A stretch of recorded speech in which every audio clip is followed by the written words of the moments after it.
हाँ जी। हेलो भाई, सभी जवानों को जय हिंद। कैसे हो आप सभी? उम्मीद आशा है सभी मेरे प्यारे जवान बहुत अच्छे, बेहतरीन, जबरदस्त होंगे। और जामिल हुसैन ने लिखा है, सर मेरा जीडी और ट्रेडमैन दोनों क्लियर हो गया। अच्छा मेरे भाई, फिर आप आर्मी के बैच में क्या कर रहे हो भाई? एसएससी जीडी के बैच में जाओ। हम्म। ओमकार भाई, दिलकुश, विवेक कुमार, शिवम भाई, आलोक, कैसे हो आप सभी जवान? उम्मीद आशा है सभी मेरे प्यारे भाई और बहन बहुत अच्छे, बेहतरीन, जबरदस्त होंगे। और मिशन 2026 को लेके पूरे जोश, जुनून, जज्बे के साथ आप सभी तैयारियों में लग चुके होंगे। फरवरी या मार्च तक देखिए आपकी 101% भर्ती का नोटिफिकेशन रिलीज हो जाएगा। यानी 6 से 7 महीने हैं आपके पास एग्जाम की बेहतरीन तैयारी करने वाले। रात और दिन एक कर दो, जितना आपको पढ़ाए सुबह शाम बार बार उसका रिवीजन करें। भर्ती का नोटिफिकेशन आने से पहले इस सिलेबस को 2 बार खत्म करना है आपको। क्लियर है? और भर्ती आने के बाद एकदम प्रैक्टिस करेंगे धमाकेदार मेरे भाई। हाँ, इस बार भी दोनों के अंदर अप्लाई होगा ना। बिल्कुल आपके पास सुनहरा मौका है, एक तीर से दो दो निशाने आप लगाओगे। जैसे कोई आर्मी जीडी का कैंडिडेट है तो वो ट्रेडमैन का भी एग्जाम दे पाएगा। क्लियर है? नर्सिंग का बच्चा है वो भी जीडी का भी दे पाएगा। टेक्निकल का बच्चा है तो वो क्लर्क का एग्जाम भी दे सकता है। तो दो दो मौके हैं आपके पास और बेहतरीन तैयारी है वो आप सभी की हो जाएगी मेरे भाई। चलिए, बहुत सारे नए बच्चे हैं और कुछ पुराने बच्चे भी जुड़े होंगे जिनका नहीं हुआ है। तो वो लोग भी कहाँ कमी रही है उसको सुधारना है मेरे भाई। बिल्कुल भी आपको मेरे भाई लापरवाही नहीं करना है। चलिए, अरमान खान ने लिखा है, सर आज इस टॉपिक को जल्दी से खत्म कर दो। नहीं भाई, ये फाउंडेशन बैच है। इसकी वैलिडिटी 2026 के एग्जाम तक रहेगी। और फाउंडेशन बैच का मतलब होता है बड़े प्यार से, आराम आराम से आपको हम लोग पढ़ाएंगे और बहुत सारा कंटेंट है वो आपको देने का प्रयास करेंगे। इसमें थोड़ा आपको डीपली कंटेंट भी मिलेगा। क्लियर है? क्योंकि भर्ती का नोटिफिकेशन आने के बाद हम पढ़ाते हैं। आप लोगों के ज्यादा क्वेश्चन ये रहते हैं, क्या सर 60 दिन में सिलेबस हो जाएगा? क्या सर 50 दिन में सिलेबस हो जाएगा क्या? और हमारे माइंड पे भी बहुत सारा प्रेशर रहता है कि हमें 60 दिनों में केवल इनको सिलेक्टेड मैटर या ऊपर ऊपर का मैटर पढ़ाना है। क्योंकि भाई साहब समय कम रहता है, अभी भरपूर समय है। इसलिए आराम आराम से बड़े प्यार से कॉपी पेन रखो, जितना आपको पढ़ाए लिखो और बार बार रिवीजन करो। उसके बाद देखो मेरे भाई, एग्जाम से पहले यानी भर्ती से पहले ही आपके अंदर कॉन्फिडेंस है वो बहुत बेहतरीन लेवल का रहेगा। भले ही आज आपको कुछ नहीं आता होगा, लेकिन भर्ती से पहले आप कहोगे सर हमें सब कुछ आता है, हमें अब प्रैक्टिस करना है। ठीक है मेरे भाई? चलिए, सर बुक कब तक आएगी? देखिए, ऑलरेडी हमारी जो थ्योरी वाली बुक्स है वो फ्लिपकार्ट पे आपको मिल जाएगी। जो नए बच्चे हैं वो उनको ले सकते हैं। नई जो बुक आएगी वो हमारी केवल ऑब्जेक्टिव प्रैक्टिस टाइप की बुक है, वो आएगी। थ्योरी वाली जो किताबें हैं वो आपकी वही रहेगी। ठीक है?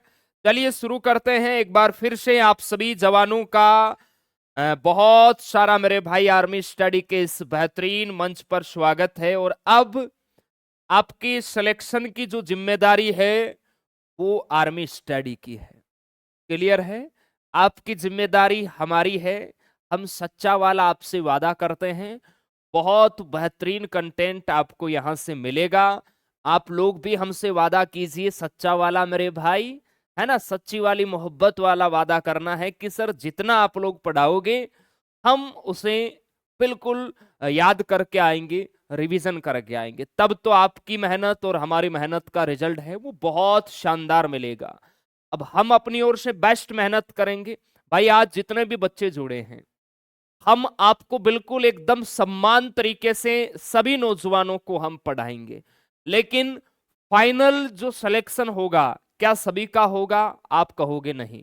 फाइनल सिलेक्शन आप में से ही नौजवान है जिनका होगा, लेकिन वो केवल उन्हीं नौजवानों का होगा जो हमारी बातों पे अमल कर रहे हैं, स्टार्टिंग से लेके एंड तक कंटिन्यू उसी जोश जुनून जज्बे के साथ वो मेहनत करेंगे, और जितना उनको मेरे भाई पढ़ाया जाएगा उसको बार बार वो रिवीजन करेंगे, बार बार उसको याद करेंगे, प्रैक्टिस करेंगे, तभी मेरे भाई आप लोग सीख पाओगे, है ना। बैच लेने से, बैच खरीदने से सिलेक्शन नहीं होता, है ना। लाखों बच्चे हमारा बैच लेते हैं, लेकिन लाखों का सिलेक्शन थोड़ी होता है, नहीं होता ना मेरे भाई। जो बच्चा पढ़ता है ईमानदारी से, सिलेक्शन केवल उसी का होता है। और पढ़ने से ये आपको बेनिफिट है कि आपकी भर्ती से पहले आपको एक टीए भर्ती भी मिल जाएगी, तो वही सिलेबस है, ये पढ़ाई उधर भी काम में आ जाएगी। इसलिए लगे रहो, रुकना नहीं है, थकना नहीं है मेरे भाई। चलिए, कल हम लोगों ने देखिए जितना पढ़ा है, 2 दिन की डेमो क्लास से हमारी ऐप के अंदर हुई थी, वो क्लास से आपके माई कोर्स में आ गई होगी। उन क्लासों से किस टाइप के प्रश्न आर्मी के एग्जाम में पूछे गए हैं पिछले सालों में, एक बार उन प्रश्नों को मैं आपको दिखाता हूं। एक तरह से आपका ये रिवीजन टेस्ट है मेरे भाई। उसके बाद हम आज की क्लास का शुभारंभ करेंगे। चलिए, मेरा पहला प्रश्न है आपसे, भारतीय सेना की पूर्वी कमान का मुख्यालय बताइए। भारतीय सेना की पूर्वी कमान का मुख्यालय आप सभी जवानों को बताना है। पूर्वी कमान का मुख्यालय कहां है? हाँ, प्रैक्टिस पीडीएफ भी आपको मिलेगी, आप निश्चिंत रहिए मेरे भाई।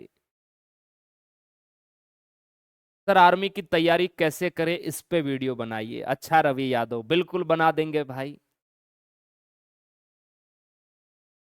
तैयारी कैसे करना है? तैयारी के लिए सबसे पहले बहुत अच्छी तरीके से अपना कोर्स कंप्लीट करो। कंप्लीट करने के बाद प्रैक्टिस शीट लगाओ। हालांकि आपके हम प्रैक्टिस पेपर भी रक्षाबंधन के बाद स्टार्ट कर देंगे यूट्यूब पे। हाँ जी, कोलकाता जो बच्चे बता रहे हैं पूर्वी कमांड का मुख्यालय कोलकाता पश्चिम बंगाल, वो बिल्कुल ठीक बता रहे हैं। अब मैं देख पा रहा हूं बहुत सारे जवान हैं वो यहां गलत भी बता रहे हैं। इसका मतलब आप लोगों ने, जो मैंने 2 क्लासें ली है, वो आपने नहीं देखी है। सीधी सी बात ये है ना मेरे भाई। चलिए, नेक्स्ट क्वेश्चन, भारतीय सेना में कितनी कमान है? भारतीय सेना में कितनी कमांड है? वर्तमान में ध्यान रखना है, भारतीय सेना में 7 कमांड है। क्लियर है मेरे भाई? 6 ऑपरेशन कमांड है, 1 आपकी ट्रेनिंग कमांड है। ओके, इनको हिंदी में ऐसे भी बोला जाता है कि 6 परिचालन कमांड है, 1 आपकी गैर परिचालन कमांड है। ओके, नेक्स्ट क्वेश्चन, ब्रिगेडियर के नीचे कितनी बटालियन होती है? ब्रिगेडियर के नीचे कितनी बटालियन होती है मेरे भाई? तो ध्यान रखना है 3 से अधिक, ये आपको ध्यान रखना है। ठीक है, ये 2025 में आए हुए प्रश्न है। नेक्स्ट है, भारतीय सेना की गैर संचालित कमान या गैर परिचालन कमान या प्रशिक्षण कमान, इसका मुख्यालय आपको बताना है कहां पर है। तीनों का मतलब एक ही है, बस एग्जामिनर कंफ्यूज करने के लिए आपको प्रशिक्षण कमान ना देके आपसे गैर संचालित कमान या गैर परिचालन कमान पूछ सकता है। तो हमारी जो ट्रेनिंग कमांड है, प्रशिक्षण कमांड है, इसका मुख्यालय कहां है बाबू? आप कहोगे सर शिमला के अंदर है। शिमला हिमाचल प्रदेश, आपको ध्यान रखना है। ठीक है भाई, शिमला शिमला, बहुत बढ़िया। सभी प्यारे जवान एकदम परफेक्ट बता रहे हैं, बहुत बढ़िया। नेक्स्ट क्वेश्चन, भारतीय सेना की कौन सी कमांड का मुख्यालय जयपुर में है? भारतीय सेना की कौन सी कमांड का मुख्यालय जयपुर में है? सभी मेरे प्यारे जवान है वो बताएंगे फटाफट। कौन सी कमांड का है? आप कहोगे सर दक्षिणी पश्चिमी कमांड का। दक्षिणी पश्चिमी कमांड का, याद रखना है। दक्षिणी पश्चिमी कमांड, इसका जो मुख्यालय है वो कहां है मेरे भाई? जयपुर में है। ये सारे प्रश्न 2025 के एग्जाम में पूछे गए थे। चलिए, नेक्स्ट है, भारतीय सेना की सबसे छोटी इकाई कौन सी है? तो ये है आपकी सेक्शन, याद रखना है। कौन सी है गुरुदेव? सेक्शन, याद रखना है। नेक्स्ट है, वर्तमान में चीफ ऑफ डिफेंस स्टाफ कौन है? ये आपका 2024 में पूछा गया है। Lieutenant general Anil Chauhan. आप सभी प्यारे भाइयों को ध्यान रखना है। नेक्स्ट है, भारतीय थल सेना के वर्तमान प्रमुख, ये 2023 में आया था। अभी आपके वर्तमान में है भाई कौन? उपेंद्र द्विवेदी, याद रखना है। और ये 30वें नंबर के हैं। क्लियर है? और ध्यान रखना, अभी जैसे मैं आपको अगस्त 2025 में पढ़ा रहा हूं, आपकी भर्ती फरवरी 2026 या मार्च 2026 तक आएगी। उस समय हमारा नया बैच आएगा, वो आप लोगों को बिल्कुल फ्री मिलेगा। उसके पहले अगर बीच में कोई बेचे जाते हैं वो नहीं मिलेंगे। लास्ट वाला भर्ती वाला क्यों फ्री मिलता है, उसका रीजन ये है कि जैसे मान लो अभी आपके वर्तमान में थल सेना अध्यक्ष उपेंद्र द्विवेदी हैं। अब क्या पता ये फरवरी 2026 तक अपने पद पर रहेंगे या नहीं, है ना। कुछ डाटा होता है जीके का जो 5-7 महीनों के अंदर बदल जाता है, इसीलिए हम उस टाइम पढ़ेंगे। फरवरी 2026 में जो आपको बैच फ्री मिलेगा, तो मेरे भाई वहां से अगर किसी पॉइंट में बदलाव होता है तो वो भी आपको ध्यान रखना होगा। ठीक है मेरे भाई। आर्मी की मध्य कमान का मुख्यालय कहां है? लखनऊ में है। लखनऊ मध्य प्रदेश, याद रखना है। क्लियर है कि कमान वगैरह तो फिक्स है, इनमें कोई बदलाव नहीं होता है। सर ये ऑब्जेक्टिव टाइप क्वेश्चन रहेगा ना? हाँ, जो आपको प्रैक्टिस शीट मिलेगी उसमें ऑब्जेक्टिव टाइप का रहेगा। अब चलिए आ जाओ मेरे भाई, हम हमारी क्लास का शुभारंभ करते हैं। हम प्रमुख जो ऑपरेशन है हमारी सेनाओं से रिलेटेड, उन ऑपरेशंस को हम पढ़ रहे हैं, जिसमें हमने कल मेरे भाई ऑपरेशन विजय के बारे में पढ़ा। क्लियर है? अब उससे जो आगे के ऑपरेशन है उसके बारे में हम पढ़ेंगे। तो सभी प्यारे जवान हैं वो हेडिंग डालेंगे ऑपरेशन मेघदूत। इनका संबंध पूछ लिया जाता है आपसे। ऑपरेशन मेघदूत, हेडिंग डालो। आपको लिखने का भी टाइम मिलेगा, साथ साथ में लिखो ताकि आपको याद हो जाए। नोट्स प्रॉपर बनाना है, एक ही बार बनाना है, बस बार बार थोड़ी बनाना है, एक ही बार बनाओ। हाँ जी, ऑपरेशन मेघदूत किस लिए चलाया गया मेरे भाई? इसका क्या उद्देश्य था? सियाचिन ग्लेशियर पर आपको ध्यान रखना है। सियाचिन ग्लेशियर पर, सियाचिन ग्लेशियर ध्यान रखना हमारा सबसे ऊंचा युद्ध स्थल है। सियाचिन ग्लेशियर पर भारतीय नियंत्रण स्थापित करने के लिए, भारतीय नियंत्रण स्थापित करने के लिए, स्थापित करने के लिए यह अभियान चलाया। क्यों चलाया सर इस अभियान को? मेरे भाई ध्यान रखना, पाकिस्तान और भारत की सीमा रेखा है, वहीं पर है आपका सियाचिन ग्लेशियर। पाकिस्तान ने भी बहुत सारा प्रयास किया कि सियाचिन ग्लेशियर पर नियंत्रण है वो पाकिस्तान का होना चाहिए, लेकिन पाकिस्तान इसमें असफल रहा। और हमारी जो सेनाएं हैं उन्होंने मेरे भाई ध्यान रखना ऑपरेशन मेघदूत चलाया, और जिसके चलते सियाचिन ग्लेशियर पर भारत का नियंत्रण है वो स्थापित किया। तो अभी जो सियाचिन ग्लेशियर है वो किसके नियंत्रण में है? भारत के नियंत्रण में है। सियाचिन ग्लेशियर ध्यान रखना दुनिया का सबसे ऊंचा युद्ध स्थल है ये। जो सियाचिन ग्लेशियर है ना, आप सभी को ध्यान रखना है, विश्व का सबसे ऊंचा युद्ध स्थल, विश्व का या दुनिया का, विश्व का सबसे ऊंचा युद्ध स्थल अगर आपको पूछे मेरे भाई तो वो कौन सा है? सियाचिन ग्लेशियर। बहुत ज्यादा इंपॉर्टेंट है ये आपके एग्जाम के लिए, ध्यान रखना मेरे भाई। ठीक है, चलिए आगे चलते हैं। नेक्स्ट इसके बाद में ऑपरेशन आया आपका 1984 में ऑपरेशन ब्लू स्टार, जो हमारी सशस्त्र बलों द्वारा चलाया गया। सशस्त्र बल में तीनों सेनाएं आती है, ध्यान रखना। Operation blue star. देखो एग्जाम के अंदर प्रश्न कैसे आता है। प्रश्न आ गया, सियाचिन ग्लेशियर पर भारतीय नियंत्रण स्थापित करने के लिए हमारी सेना ने कौन सा ऑपरेशन चलाया। ऑप्शन मिलेगा ऑपरेशन मेघदूत, ऑपरेशन विजय, ऑपरेशन ब्लू स्टार। तो वहां पता रहना चाहिए कि ऑपरेशन मेघदूत चलाया। ऐसे प्रश्न है वो एग्जाम के अंदर आते हैं। क्लियर है? हाँ जी, एकदम क्लियर है। ऑपरेशन ब्लू स्टार है वो, ध्यान रखना, भारतीय सशस्त्र बलों द्वारा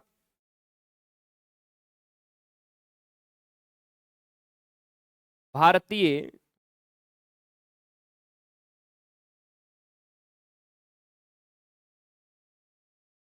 भारतीय सशस्त्र बलों द्वारा, अब इस सशस्त्र बलों में हमारी आर्मी, नेवी, एयरफोर्स तीनों है, ध्यान रखना। भारतीय सशस्त्र बलों द्वारा कहां चलाया मेरे भाई? अमृतसर, ध्यान रखना है। भारतीय सशस्त्र बलों द्वारा जो हमारा स्वर्ण मंदिर है, जिसे आप गोल्डन टेम्पल बोलते हैं, कहां पर है ये? अमृतसर, पंजाब में है, ध्यान रखना है। क्लियर है? स्वर्ण मंदिर अमृतसर में चलाया गया। स्वर्ण मंदिर अमृतसर में चलाया गया। सर क्यों चलाया गया? कौन सी आपदा आ गई ताकि यहाँ टेम्पल के लिए भी हमें ऑपरेशन चलाना पड़ा? तो ध्यान रखना, इसका जो मुख्य उद्देश्य था वो था मेरे भाई, यहाँ उग्रवादी थे, ध्यान रखना, नाम था जरनैल सिंह।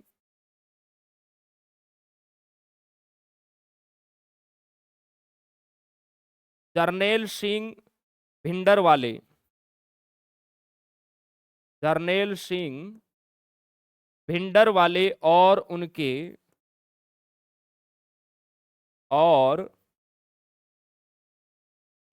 उग्रवादियों को मंदिर परिसर से हटाना था।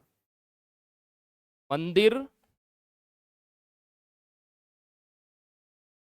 परिसर से हटाना था, ये आपको ध्यान रखना है। क्लियर है? भारतीय सशस्त्र बलों द्वारा स्वर्ण मंदिर अमृतसर में चलाया गया ऑपरेशन ब्लू स्टार, जिसका उद्देश्य था जरनैल सिंह भिंडरवाले और उनके उग्रवादियों को मंदिर परिसर से हटाना था। ये आपको ध्यान रखना है। क्लियर है? ये कब शुरू हुए? आपके 1984 के हैं, ध्यान रखना। 1984 में ये भी शुरू हुआ और ये वाला भी आपका 1984 में शुरू हुआ। ये आपको ध्यान रखना है। क्लियर है? एकदम सर क्लियर है। चलिए बहुत बढ़िया।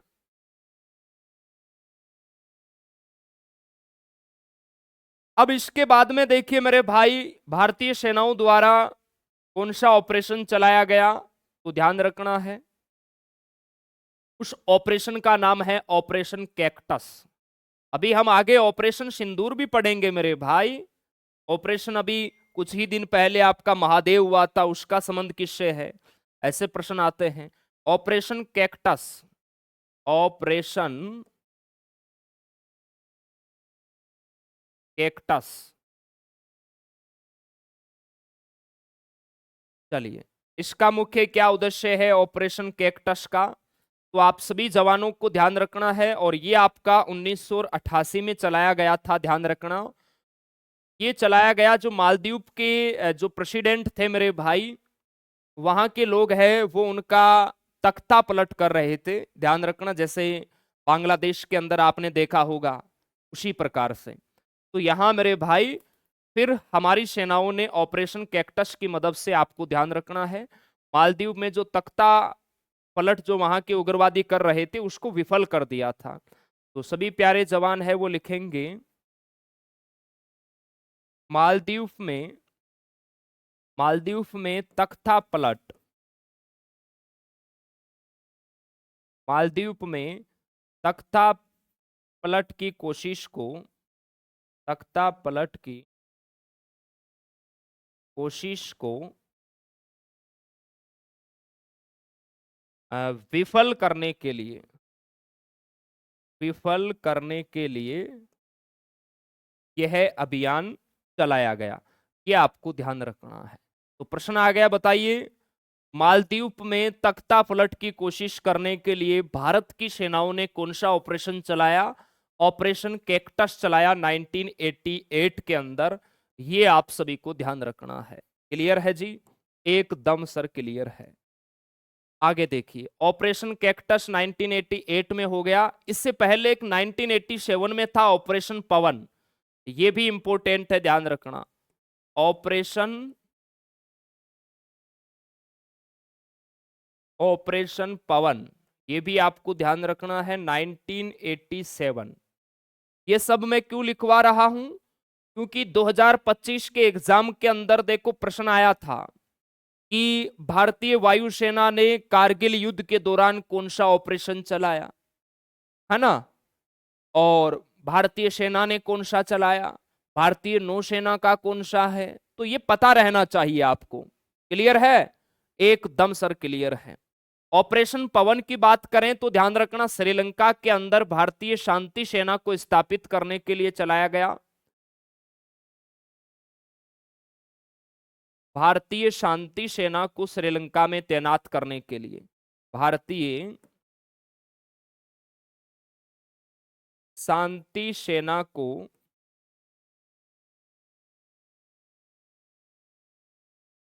श्रीलंका में स्थापित करने के लिए यह अभियान चलाया।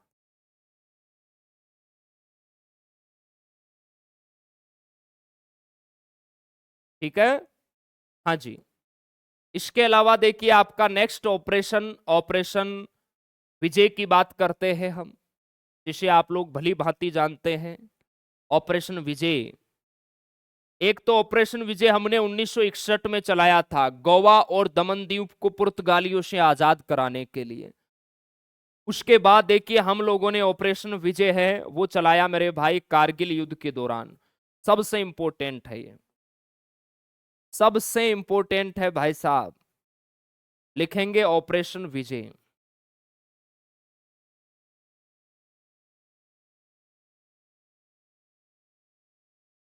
ऑपरेशन विजय, और ये चला 1999।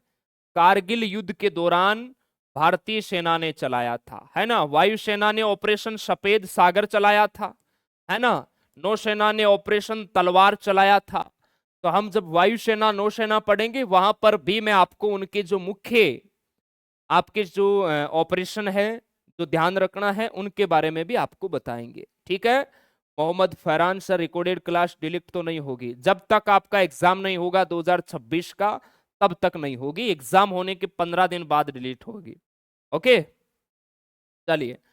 ऑपरेशन विजय आप सभी जवानों को ध्यान रखना है। कारगिल युद्ध के दौरान पाकिस्तानी घुसपैठियों को, बहुत इंपॉर्टेंट है, कारगिल का युद्ध 1999 में हुआ था, आप सभी को पता है। तो सभी जवान लिखेंगे कारगिल युद्ध के दौरान, कारगिल युद्ध के दौरान, कारगिल युद्ध के दौरान पाकिस्तानी घुसपैठियों को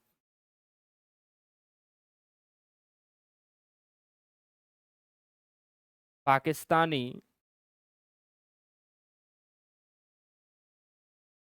घुसपैठियों को खदेड़ने,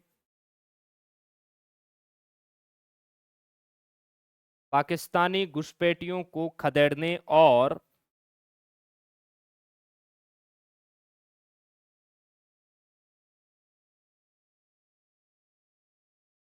भारतीय क्षेत्र को वापस लेने के लिए, भारतीय क्षेत्र को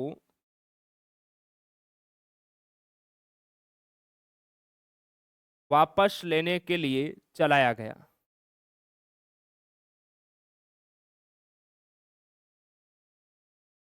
ये आपको ध्यान रखना है। क्लियर है?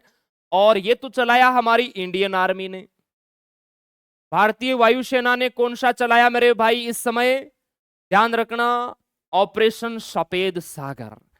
अभी हम इसके बाद में वायुसेना की जानकारी आपको देंगे, तो वहां पर आपको बताएंगे मेरे भाई कि कारगिल युद्ध के दौरान भारतीय वायुसेना ने ऑपरेशन सफेद सागर चलाया, नौसेना ने ऑपरेशन तलवार चलाया। क्लियर है?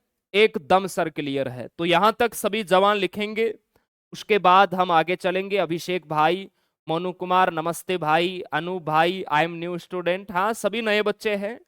और अच्छी बात है कि आप फुल सीरियस नौजवान हो, फुल डेडिकेशन वाले बच्चे। फाउंडेशन बैच का बहुत कम बच्चा ऐसा होता है, 100 में से एक दो बच्चा ऐसा होता है जो सिलेक्शन नहीं ले पाता, बाकी 98% बच्चे फाउंडेशन बैच वाले सिलेक्शन ले लेते हैं। उसका रीजन कि मेरे भाई उनका एग्जाम से पहले 2 बार तो पहले हो जाएगा भर्ती से पहले, फिर भर्ती आने के बाद 1 बार, यानी 3 बार उनका कोर्स हो जाएगा। और प्रैक्टिस तो पूछो ही मत कितनी बार हो जाएगी। तो मतलब एकदम जो रैंक वाले बच्चे होते हैं ना, टॉप एकदम क्रीम, वो नौजवान हो आप, जो भर्ती से पहले बिल्कुल तैयार हो जाओगे एकदम जबरदस्त तरीके से। और भर्ती आने के बाद मेरे भाई जो नौजवान आएंगे ना, उनमें सिलेक्शन का रेशियो रहता है 40%, 50%, बस। बाकी बच्चे 2027 के लिए होंगे, ये सच्चाई है मेरे भाई। हाँ जी, आगे चले मेरे भाई।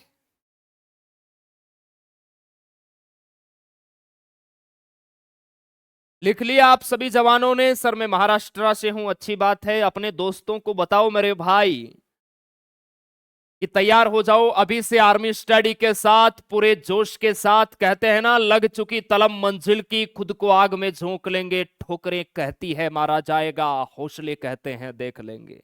तो बना लिया है जब ऊंची उड़ान का हौसला, तो फिजूल है कद आसमान देखने। क्लियर है? ऑपरेशन विजय ध्यान रखना, हमने 1961 में भी चलाया था और 1999 कारगिल युद्ध के दौरान भी चलाया था। यह भी आपको ध्यान रखना है, ठीक है ना? एकदम सर क्लियर है। आ जाओ मेरे भाई। अब देखिए, इसके बाद में हमारे बहुत सारे देश के लोग होते हैं जो अलग अलग देशों में किसी काम से या रोजगार के लिए मेरे भाई जाते रहते हैं, बहुत सारे डिग्री लेने के लिए भी जाते रहते हैं। लेकिन उन देशों में कभी संकट आ गया, कभी भूकंप आ गया, कभी आपसी देशों में मनमुटाव हो गया, छोटी मोटी जंग है वो छिड़ जाती है, तो हमारे बहुत सारे लोग हैं वो फंस जाते हैं, है ना? फिर वो हमारे देश के प्राइम मिनिस्टर से गुहार लगाते हैं कि हमारी स्थिति यहाँ ठीक नहीं है, हम सेफ नहीं है, तो आप हमें अपने देश वापस है वो बुलाइए। क्लियर है? तो मेरे भाई हमारी सेनाओं द्वारा ऑपरेशन चलाया जाता है और उनको डिटेन किया जाता है, अपने वापिस मेरे भाई देश में लाया जाता है। और उनके लिए भी बहुत सारे ऑपरेशन होते हैं, उनके नाम आप लिखो। चलिए, ऑपरेशन सुकून 2006 में ये चलाया गया मेरे भाई। ऑपरेशन सुकून ये कब चलाया गया? 2006 के अंदर। और इसका जो मुख्य उद्देश्य था वो था मेरे भाई, आप सभी प्यारे जवानों को ध्यान रखना है, लेबनान में फंसे भारतीय नागरिकों को निकालने के लिए।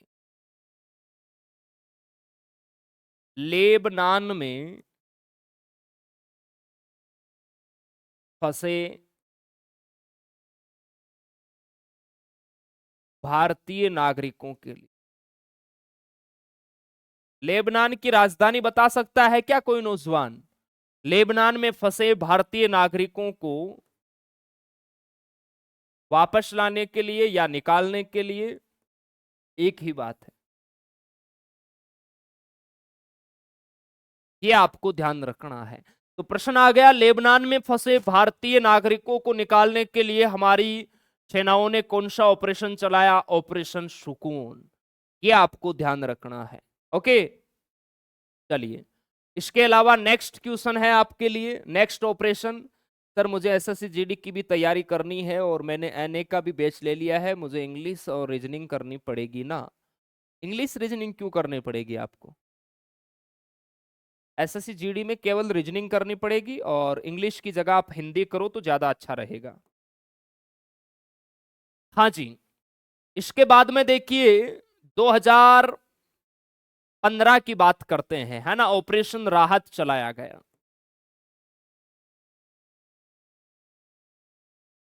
ऑपरेशन राहत ये कब चलाया गया? 2015 के अंदर। इसका क्या उद्देश्य था मेरे भाई?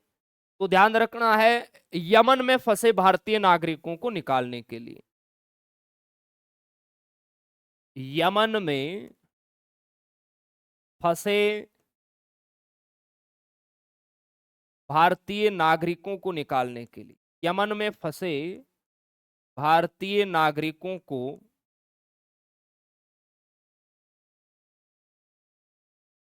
निकालने के लिए। चलिए, लेबनान की मैंने राजधानी पूछी, रोहित चौधरी ने ठीक बताया है, बैरूत। बहुत बढ़िया, शाबाश। यमन में फंसे भारतीय नागरिकों के लिए कौन सा ऑपरेशन चलाया गया? ऑपरेशन राहत। ये आपको ध्यान रखना है, ठीक है भाई। चलिए, 2015 के बाद में ऑपरेशन संकट मोचन चलाया गया 2016 में। ऑपरेशन संकट मोचन।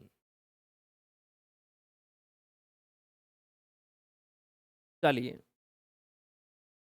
ऑपरेशन संकट मोचन ध्यान रखना, दक्षिणी सूडान में फंसे, ये 2016 में चलाया गया, ध्यान रखना।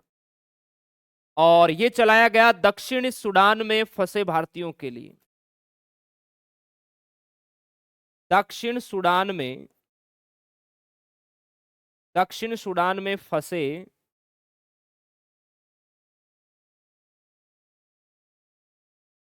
भारतीय नागरिकों के लिए।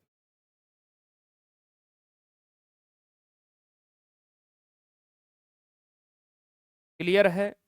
एकदम सर क्लियर है। उसके बाद में देखिए 2017 में ऑपरेशन इंसानियत चलाया मेरे भाई। ऑपरेशन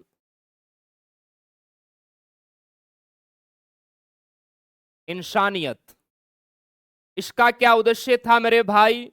ऑपरेशन इंसानियत चलाया गया, इसका उद्देश्य था बांग्लादेश में बाढ़ पीड़ितों की मदद करने के लिए। अगर किसी दूसरे देश में भी अगर खतरा होता है और भारत की मदद मांगी जाती है तो बिल्कुल भारत मदद के लिए तैयार रहता है ना। तो बांग्लादेश के अंदर बाढ़ आ गई थी मेरे भाई, तो भारत ने, ध्यान रखना, ऑपरेशन इंसानियत चलाया। नाम भी अच्छा दिया है, इंसानियत। बांग्लादेश में बाढ़ पीड़ितों की मदद के लिए। प्रश्न आ गया, बताइए बांग्लादेश में बाढ़ पीड़ितों के लिए भारतीय सेना ने कौन सा ऑपरेशन चलाया? ऑपरेशन इंसानियत। ये आपको ध्यान रखना है, ठीक है। हाँ जी सर, बाकी सब सेम है ना? जीके, मैथ, करंट अफेयर्स, किसमें सेम है बताओ?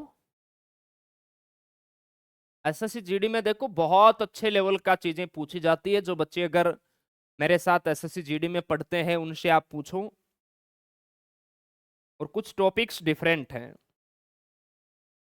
यहां तक आप सभी जवानों ने लिख लिया। ऑपरेशन इंसानियत है, यह आपका 2017 में चलाया गया था, ध्यान रखना है। कब चलाया गया था? 2017 में, ध्यान रखना। और ऑपरेशन राहत 2015 में, ऑपरेशन सुकून 2006 में। यहां तक आपने लिख लिया तो बताइए, मैं आगे चलता हूं। सुरेंद्र कुमार, बहुत बढ़िया सर, हमारे यहां बुक नहीं आ रही है, पिन कोड चेंज करके देखो भाई। चलिए, ऑपरेशन इंसानियत हो गया आपका।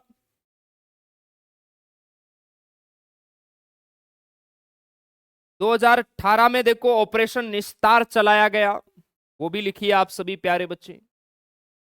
और आपके एग्जाम तक ध्यान रखना, 2-4 ऑपरेशन हमारी सेना और कर देगी पाकिस्तान को ठोकने के लिए, है ना। अभी ऑपरेशन महादेव चलाया था ना, पहलगांव का जो आतंकी था, एकदम उसको काट के रख दिया मेरे भाई, जिस पर इनाम की राशि भी घोषित थी।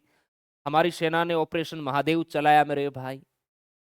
तो 5-6 महीने में और भी ऑपरेशन आ जाएंगे, तो वो हम एग्जाम के नजदीक फिर करंट जीके के अंदर उनको पढ़ेंगे। ऑपरेशन निस्तार, ऑपरेशन निस्तार ये चलाया गया 2018 में।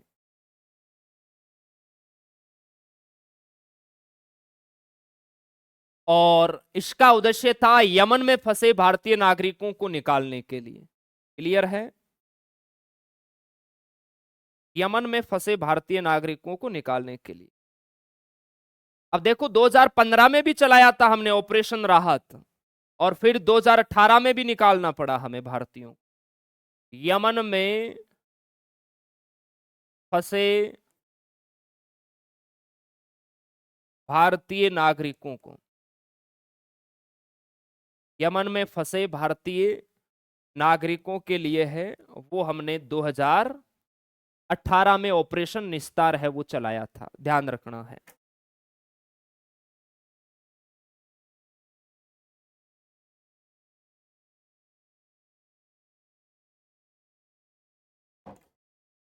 हाँ जी, इसलिए कहते हैं ना, सारे जहां से अच्छा हिंदुस्तान हमारा है। अपने देश में रहो ना मेरे भाई, बाहर जाओगे तो फंसना ही पड़ेगा। चलो, ऑपरेशन निस्तार 2018 में हो गया, और 2018 के बाद में आपका चला था एक 2021 में भी चला था मेरे भाई, और उसका नाम था आपका देव शक्ति, ऑपरेशन देव शक्ति, याद रखना है। देवी शक्ति ऑपरेशन, ऑपरेशन देवी शक्ति, ये 2021 में चला था।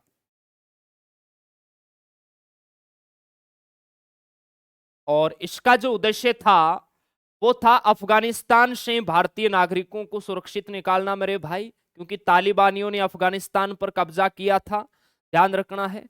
तो अफगानिस्तान से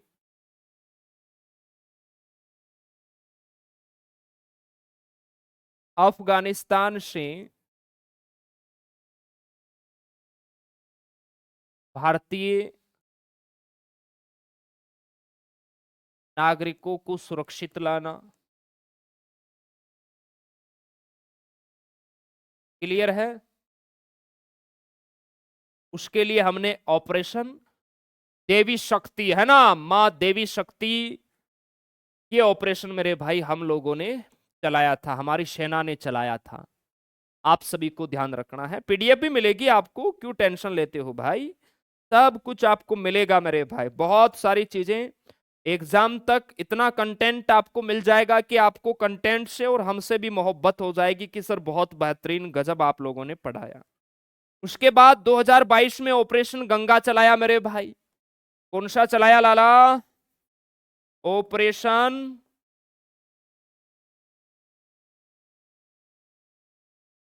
ऑपरेशन गंगा, ये चलाया आपका 2022 में, ध्यान रखना।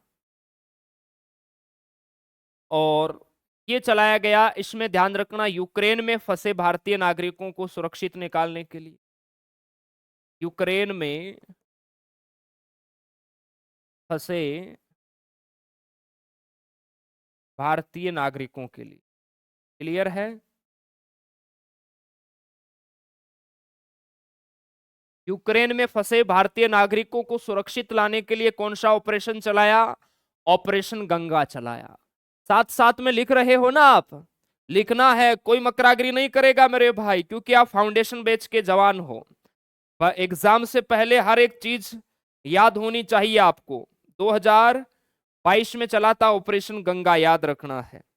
उसके बाद देखो 2023 में चला आपका ऑपरेशन कावेरी, ऑपरेशन कावेरी।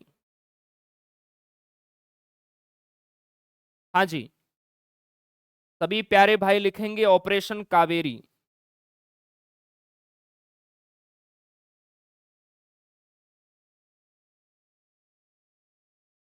ये चला आपका 2023 में, और इसका क्या उद्देश्य था मेरे भाई? ऑपरेशन कावेरी के तहत सूडान में फंसे भारतीय नागरिकों को निकालना। सूडान में फंसे भारतीय नागरिकों को निकालना।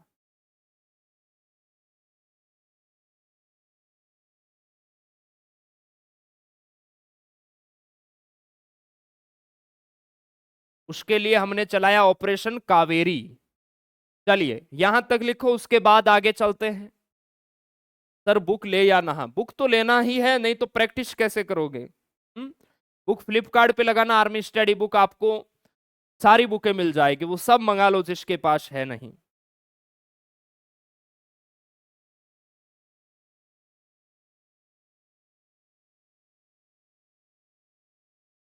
चलिए, फिर देखिए 2023 के अंदर आप सभी जवानों ने लिख लिया होगा, साथ साथ में लिखते रहना है मेरे भाई। ऑपरेशन दोस्त चलाया हमने, ऑपरेशन ऑपरेशन दोस्त। हमने दोस्ती के नाते मेरे भाई एक अच्छा काम किया, लेकिन कहते हैं ना, आजकल के लोग है ना स्वार्थी होते हैं।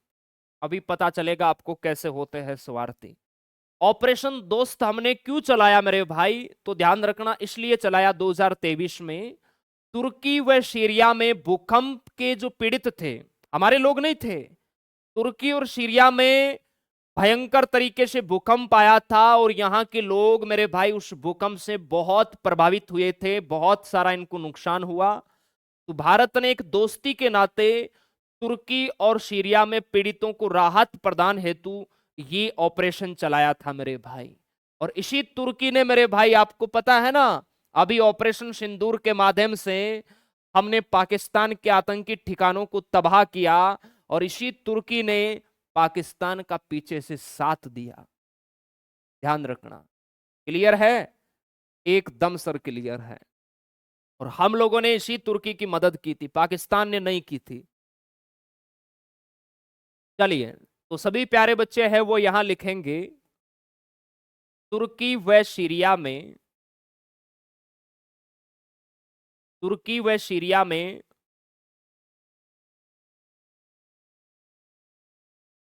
भूकंप से पीड़ितों को राहत देने के लिए। क्लियर है? हम लोगों ने इनकी हेल्प की और ये हमारे दुश्मन देश की हेल्प कर रहे हैं, है ना? ऐसे ऐसे लोग हैं भाई, तभी तो कहते हैं ना ये कलयुग का दौर चल रहा है मेरे भाई। आओ, उसके बाद में देखिए 2023 हो गया आपका, और 2023 में एक ऑपरेशन अजय भी चला था आपका, ऑपरेशन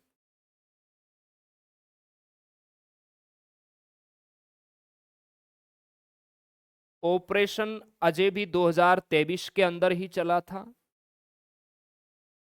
और इसका जो मुख्य उद्देश्य था ऑपरेशन अजय का, वो था इजराइल और फिलिस्तीन में फंसे भारतीय नागरिकों के लिए। इजराइल और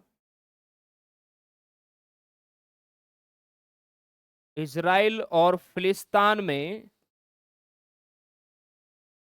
फंसे भारतीय नागरिकों के लिए।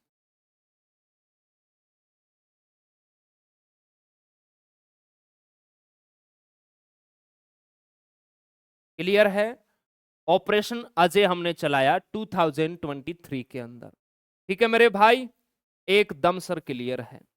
ये चला हमारा 2023 के अंदर, आपको ध्यान रखना। उसके बाद में देखो 2024 के अंदर हमने चलाया था ऑपरेशन इंद्रावती। फिर हम 25 की बात करेंगे।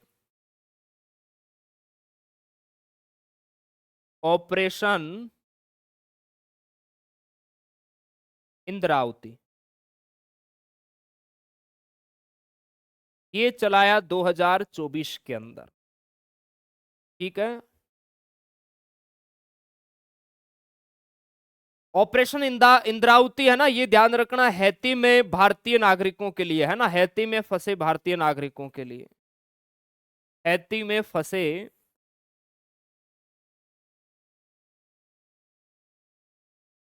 भारतीय नागरिकों के लिए।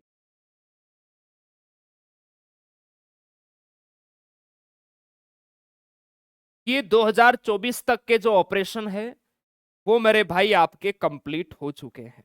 ठीक है, अब 2025 के हैं उनकी बात करते हैं।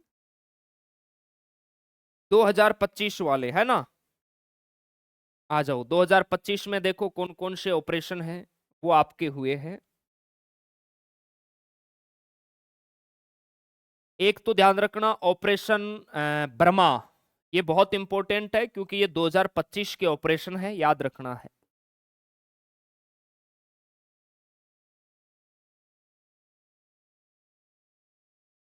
ऑपरेशन ब्रह्मा 2025 आपको ध्यान रखना है। ये चलाया गया, ध्यान रखना, म्यांमार में आए, म्यांमार में विनाशकारी भूकंप आया था तो उनको राहत प्रदान करने के लिए चलाया गया। म्यांमार में आए, ये बहुत ज्यादा इंपॉर्टेंट है, ध्यान रखना। म्यांमार में आए विनाशकारी भूकंप, भूकंप के बाद राहत और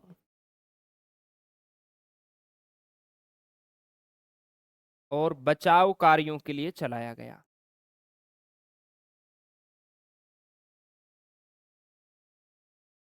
ये ध्यान रखना। म्यांमार में विनाशकारी भूकंप आया 2025 में, उसमें पीड़ित राहतों को राहत प्रदान करने के लिए ऑपरेशन बर्मा चलाया हमारी सेना ने। ये आपको ध्यान रखना है। अजय मेरा नाम है, अच्छी बात है भाई। चलिए, फिर हम लोगों ने चलाया 2025 में ऑपरेशन सिंधु। 2025 में हम लोगों ने कौन सा ऑपरेशन चलाया?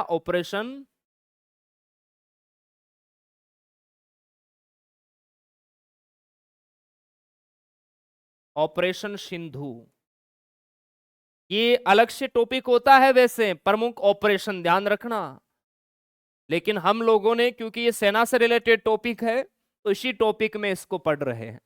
ऑपरेशन सिंधु 2025, इसका उद्देश्य है इराक से भारतीयों को निकालने के लिए। कहां से? ईरान से, सॉरी, ईरान से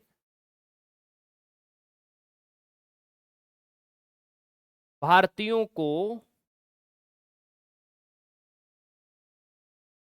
निकालने के लिए। आपसी युद्ध इनके चलते रहते हैं, जिसके चलते हमारे लोग यहां परेशान होते हैं। ईरान से भारतीयों को निकालने के लिए ऑपरेशन सिंधु हम लोगों ने 2025 में चलाया। यह आपको ध्यान रखना है, क्लियर है? उसके बाद में देखिए हम लोगों ने कौन सा ऑपरेशन चलाया मेरे भाई? आप कहोगे सर हमारी सेना ने ऑपरेशन चलाया, जिसे आप लोग जानते भी होंगे मेरे भाई, नाम है ऑपरेशन सिंदूर। क्लियर है? ऑपरेशन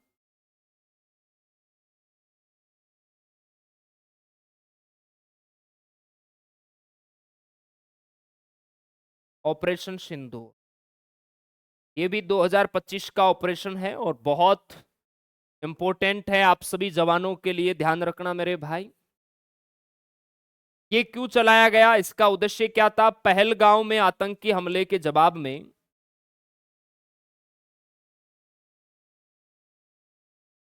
पहलगाम में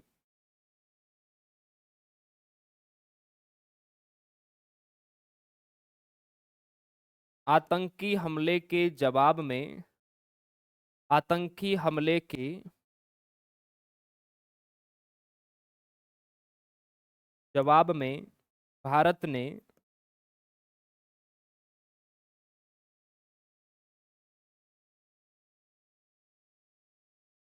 भारत ने पाकिस्तान और पीओके में जो आतंकी ठिकाने हैं इनके, है ना, आतंकी ठिकानों को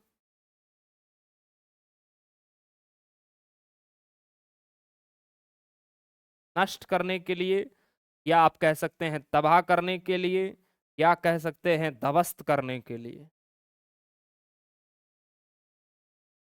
क्लियर है? एकदम सर क्लियर है। ऑपरेशन सिंदूर चलाया मेरे भाई। और अभी आप सभी प्यारे जवानों ने 8-10 दिन पहले ही मेरे भाई देखा होगा, 8-10 दिन हुए भी नहीं, ऑपरेशन महादेव।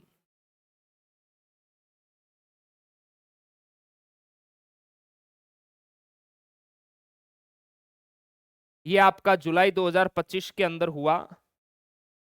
और ये क्यों चलाया गया?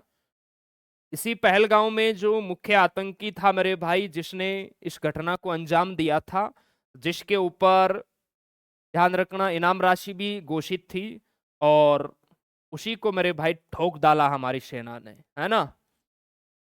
नाम भी अच्छा रखा है, ऑपरेशन महादेव। तो सभी प्यारे जवान है वो लिखेंगे, भारतीय सेना ने पहलगाम के आतंकियों को मारा, के आतंकियों को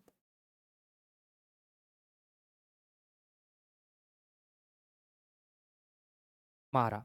ये आपको ध्यान रखना है। तो ये अब तक जो मुख्य ऑपरेशन आपके हो रखे हैं स्वतंत्रता आंदोलन के बाद, हाँ, ऑपरेशन सिंधु वो अलग है, ये सिंदूर है मेरे भाई।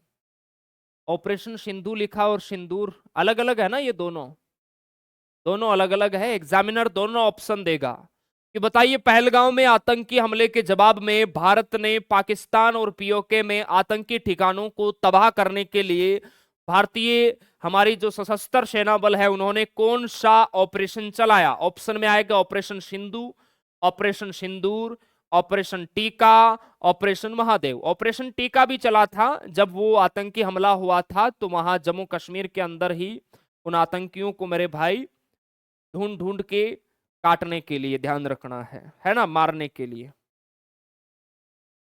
तो ये आपके ऑपरेशन यहां होते हैं कंप्लीट। क्लियर है? भारतीय सेना के ऑपरेशन है वो यहां आपके हो जाते हैं कंप्लीट।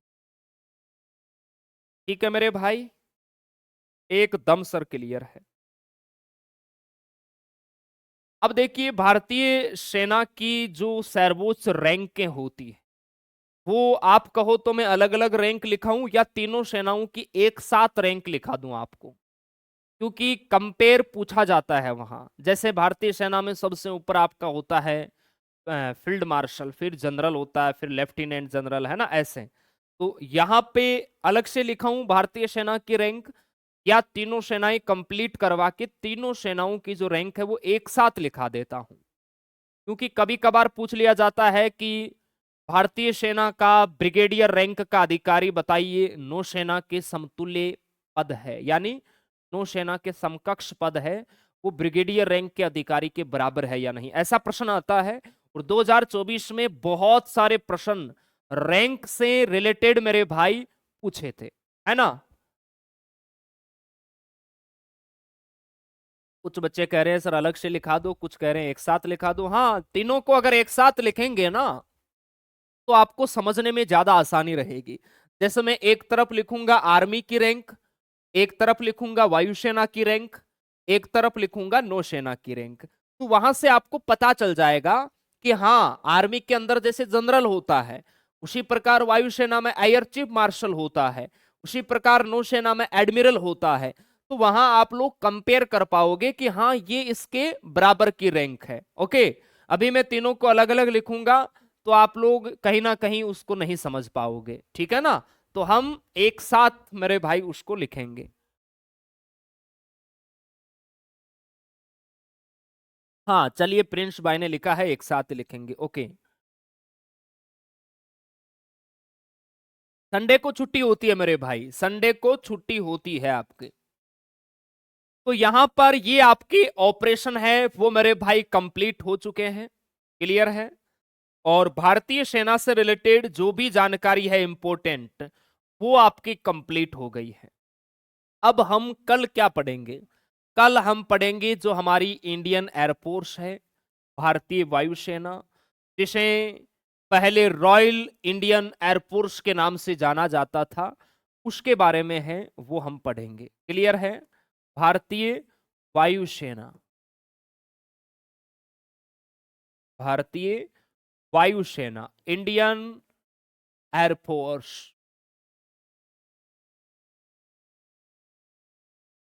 क्लियर है मेरे भाई? एकदम सर क्लियर है। इसके बारे में आपको आज ना पढ़ा के कल से मैं शुरुआत करूंगा कि इसकी स्थापना कब हुई, और जब स्थापना हुई ब्रिटिश भारत के तहत, तब इसी भारतीय वायुसेना को रॉयल इंडियन एयरफोर्स के नाम से जानते थे।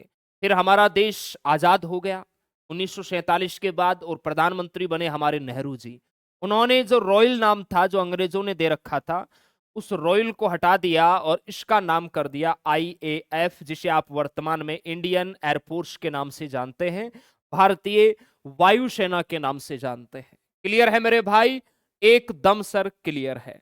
तो इनके बारे में आपको जानकारी है वो मैं कल देने वाला हूं। हाँ, एक चीज का और ध्यान रखना मेरे भाई, तीनों सेनाओं के जो कमांडो है वो भी मैं आपको एक साथ लिखाऊंगा। अभी जैसे आर्मी के जो कमांडो है, आपसे पूछ लिया बताइए आर्मी का सबसे शक्तिशाली कमांडो कौन होता है, नेवी का कौन सा होता है, एयरफोर्स का कौन सा होता है, तो वो भी आपको मैं लास्ट के अंदर एक साथ लिखाऊंगा। आप लोग मुझे याद दिला देना। जैसे एक तरफ तो हो गया मेरे भाई आर्मी का कमांडो, एक तरफ हो गया एयरफोर्स का कमांडो और दूसरी तरफ हो गया आपका नेवी का कमांडो, ताकि तीनों आपको एक साथ पता रहे कि हाँ आर्मी के अंदर सबसे शक्तिशाली कमांडो ये होता है, वायुसेना में ये होता है, नौसेना में ये होता है। ओके, चलिए बहुत बढ़िया। तो ये हमारी भारतीय सेना जो आपकी इंडियन आर्मी है उससे रिलेटेड जो जानकारी है वो कंप्लीट होती है। कल हम वायुसेना से रिलेटेड जो भी जानकारी है आपके एग्जाम के लिए और नौसेना से रिलेटेड जो भी जानकारी है उनके बारे में हम लोग मेरे भाई कल पढ़ेंगे। जैसे आपके पिछले आर्मी के पेपर में प्रश्न आया था कि भारतीय वायुसेना का जो MiG-29 जो एक लड़ाकू जेट है, विमान है मेरे भाई, इस विमान को भारतीय वायुसेना की रीढ़ की हड्डी कहा जाता है ना? ऐसा प्रश्न आया था पिछले बार। क्लियर है? तो उनके बारे में हम कल पढ़ेंगे मेरे भाई। इसके अलावा जैसे आपका डसोल्ट राफेल है और भी बहुत सारे मेरे भाई लड़ाकू जेट है, अटैक हेलीकॉप्टर है, उनके बारे में भी हम लोग पढ़ेंगे। ओके, चलिए तो हमें दीजिए इजाजत। और जितना अभी आपको पढ़ाया है कल इन सभी ऑपरेशन को पढ़ के आना। यहां से 2025 के एग्जाम में हर शिफ्ट के अंदर, एक शिफ्ट में जैसे आर्मी का ऑपरेशन आया, किसी में वायुसेना का पूछ लिया है ना, वायुसेना वाले के अंदर में लिखाऊंगा आपको, और नौसेना का ऑपरेशन। ठीक है, चलिए हाँ सभी याद करना है। क्लियर है सर? सैटरडे को रिवीजन रखो पिछले बार जैसा, वो हम एग्जाम के नजदीक रखेंगे। अभी पहले आप कोर्स करो अपना कंप्लीट। Okay, thank you. उम्मीद आशा है क्लास आपको बेहतरीन लगी होगी और भी अपने दोस्तों को बताइए मेरे भाई, ताकि वो अभी से ईमानदारी के साथ तैयारियों के अंदर लग जाए, ताकि बाद में जब वो रिजल्ट डिक्लेयर होता है तब बड़ा दुख होता है कि सर 1 नंबर से नहीं हुआ, 2 नंबर से नहीं हुआ। और दुख कैसा होता है अगर किसी भाई का नहीं हुआ, उनसे आप बात करके देखो, आपको पता चल जाएगा। क्योंकि एक लंबी तैयारी होती है 6 महीने से लेके 12 महीने तक की। इतनी मेहनत करने के बाद भी अगर किसी का नहीं होता तो दिल अंदर से रोता है। तो हमें वो दिन ना देखना पड़े, हमारे माता पिता को वो दिन ना देखना पड़े, उसके लिए आपको अभी से पूरी ईमानदारी, पूरे जोश जुनून जज्बे के साथ मेहनत करना है। ये समय आपका है, ये वक्त आपका है। और कहते हैं ना कि समय इंसान को सफल नहीं बनाता मेरे भाई, बल्कि उस समय का सही इस्तेमाल इंसान को सफल बनाता है। 6 महीने बाद भर्ती आ रही है, 6 महीने अर्थात 180 दिन मेरे भाई। कब निकलेंगे आपको पता ही नहीं चलेगा, कब निकलेंगे आपको पता ही नहीं चलेगा। अरे सर भर्ती तो आ गई, इसलिए तैयारी अभी से करो। और किसी का कोई डाउट है तो पूछो। विनय भाई, सुरेंद्र कुमार, रोशन भाई, पीडीएफ डाउनलोड नहीं हो रहा है। प्रैक्टिस की पीडीएफ आप मोबाइल में भी डाउनलोड कर पाओगे, क्लास की पीडीएफ केवल ऐप के अंदर आप डाउनलोड कर पाओगे। ठीक है मेरे भाई, चलिए बहुत बढ़िया। पेपर कब से शुरू होगा यूट्यूब पर? रक्षाबंधन के बाद। रक्षाबंधन के बाद हम यूट्यूब पर आपका जो मॉडल टेस्ट पेपर है डेली हमारा जो होता है यूट्यूब पर, पुराने बच्चे हैं उनको पता भी होगा, वो हम आप लोगों का स्टार्ट कर देंगे। ओके मेरे भाई, चलिए एक बार सभी प्यारे बच्चे हैं, अभी जितना भी मैंने आपको ऑपरेशन लिखाया फटाफट इनका क्विक रिवीजन करना है आपको। और उसके बाद एक बार शाम को रिवीजन, एक बार सुबह उठते ही रिवीजन। इतना आप पढ़ोगे तो आपका आराम से मेरे भाई हो जाएगा बहुत बेहतरीन तरीके से। ठीक है, जय हिंद, थैंक यू मेरे भाई।